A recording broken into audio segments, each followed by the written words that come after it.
اعوذ باللہ من الشیطان اللعین الرجیم بسم اللہ الرحمن الرحیم اللہم صلی علی محمد وعلی محمد وعجل فرجہم۔ ہمارے پاس ایک بہترین کتاب موجود ہے جس کا نام ہے طب صادق، امام جعفر صادق علیہ السلام سے منسوب روایات، احادیث اور باقی بھی ائمہ سے روایات اس کتاب میں موجود ہیں۔ رسول اللہ صلی اللہ علیہ وآلہ وسلم سے احادیث مبارکہ بھی موجود ہیں، مختلف ٹاپکس ہیں اس میں۔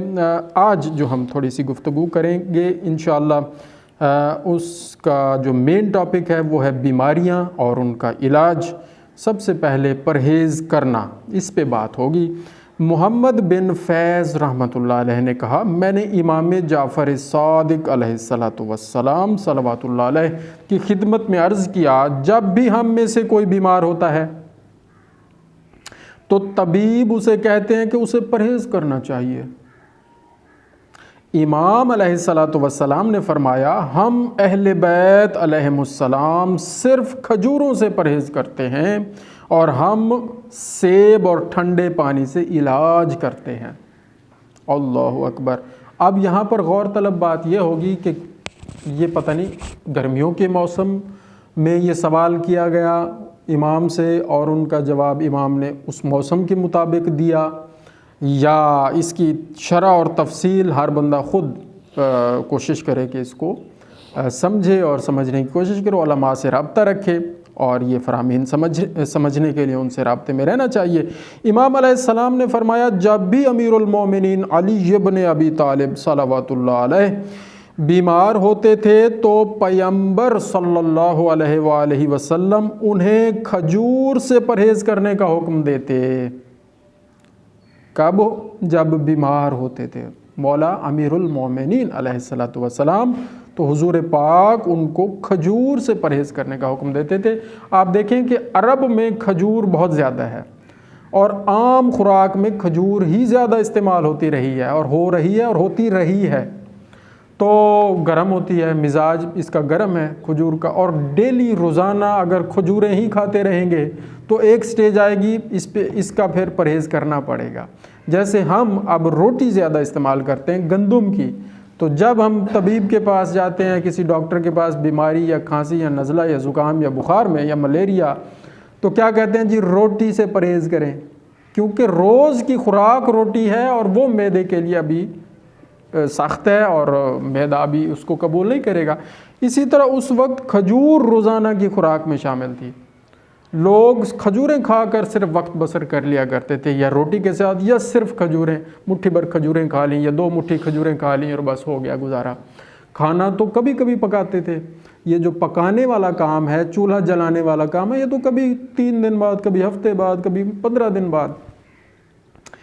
اور کیا ہوتا تھا، کھجوریں ہیں، ستو ہے اور بھی بہت ساری نعمات ہوتی ہوں گی، اس پہ گزارا ہوتا رہا، کرتے رہے۔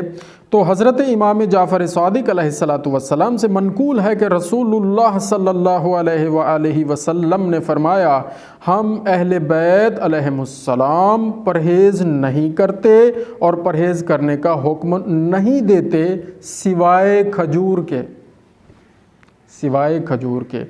حضرت امام جعفر صادق علیہ السلام نے فرمایا، درود شریف ضرور پڑھ لیا کریں، اللہم صلی علی محمد وعلی محمد وعجل فرجہم، 7 دن سے زیادہ پرہیز کرنا بیکار ہے۔ 7 دن سے زیادہ پرہیز کرنا کسی ایک چیز سے بیکار ہے۔